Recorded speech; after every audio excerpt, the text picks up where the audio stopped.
I guess the demographic shifts, generational shifts that we're going through right now within Europe and many of the things which are happening on the outside, how should they be reflected in some of the things that we are doing in our museums today? Are those things that we should be collecting as ethnographic museums? How should we collect them? Should we collect them, just by ourselves in a mono-authoritarian voice, or should we be collecting in different ways? And I guess that's kind of what we want to explore in the next couple of days. The importance of collaborating and developing partnerships and/or collecting with Native people is critical to the understanding, presentation, and interpretation of Native American culture. Part of the idea of NMAI 1.0 is to have Native communities bring their own voice to the visitors through the exhibition. So the UPIC were involved at every single level within the exhibition. We organize what we call, well, you can call expert meetings. In the expert meetings, we also invite our storytellers, because they're as much an expert as the academics or the museum professionals. So therefore, in everything we do, we invite all to participate and to have a voice. This is one of the examples of an evening on sharing food and cooking food for others. It was around food traditions and sharing that traditions with others, but also using food to bring other things to the table. I just went there and I started talking with people about the collection. I brought the old photographs of the old collection with me and started to set up sessions with what they would imagine I could buy. In the end, I went along with two women who helped me buy many objects in Jeddah. Traditional objects and very contemporary objects in very different spheres and in very different areas of Jeddah. The social turn is now firmly established in museum practice, and any questions about the actual ability of our clunky, bureaucratic, historically grounded and chronically underfunded buildings and collections to fulfill this agenda are resolutely brushed under the carpet. How do we co-collect? Now, historically, it's been through formal advisory groups that have been associated with exhibitions and different kinds of work at the museum. When I think back over our work, one of the earliest examples of a Pacific person coming forward and making some kind of statement of what he felt should be collected was the Reverend Langi Sapali. Now, he came out and gave us this paint tin drum from Niue, known as a palau. And back in 1995 or 6 or whenever it came in, I was, I was new to the museum. I'd only been there since '92, and to see something like this presented was a real oddity, hard to deal with. It's a paint tin. It's not the most beautiful thing, but how could I say no to the Niuean representative of our advisory group, who also happened to be a pastor? And he really looked smart, and he's one of the great guys. He had a big white beard, great beard. So, this knowledgeable man had presented this to me as part of the, to be in the collections. How could I say no? There's a certain obligation for us to say yes. Because if we didn't say yes, we'd question this person who we appointed to the advisory group. We'd question their credibility as a community representative. We'd question their cultural authority. These shoes here, why are they here? And I used them to tell us the story of, I was able to tell the story of how at the end of last year, I got a phone call from a guy who said, hey, my name is Vasata Sele. A few months ago, I walked the length of New Zealand raising money for charity.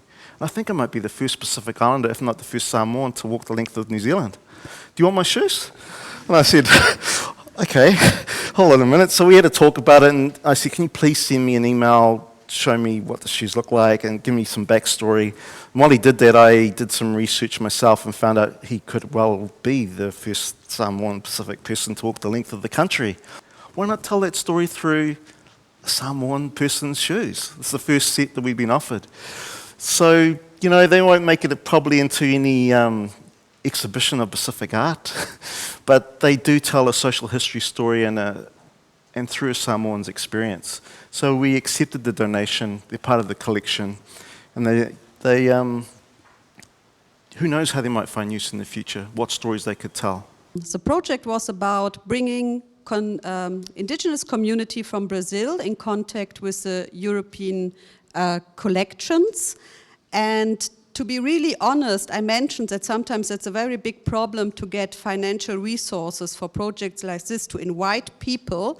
It was much more easier to get money for acquisitions. And so we said, okay, we're inviting the people to come to Europe, and they bring as a present a new collection. Yeah, so that was the deal. Yeah, and this is important to remember, because some of my colleagues ask me, are these objects really worth the money?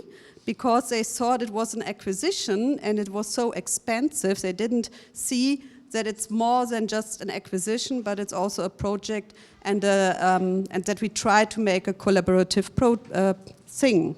But the way that it was presented to us is that people in Brazil had indicated that after seeing photos from our collections, from the European collections, they said, we do not feel like that we are being represented well in your collections. We want to make new collections for you, new acquisitions for you, where we feel better represented in your collections. Alfred Gell posits a world in which objects do things. And this is not a form of magical thinking by native people. We would not have museums if we didn't think that objects speak across time and culture. The whole point of museums is that objects have tremendous social power. In museums, we live with these objects all the time. So our museum has a special area, sacred storage area, and in that room there are objects like this on every shelf, and when I visit them, which I do fairly frequently, I talk to them all, and it's just casual, but I make sure if there are Ojibwe speakers in the museum that they come and speak to them. And once a year we have a smudge that is specifically for them.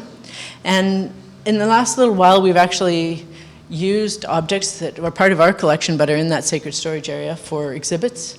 And the entire premise is that these are person-like things, and that in order for them to be a part of an exhibit, they need to be invited the way a person needs to be invited.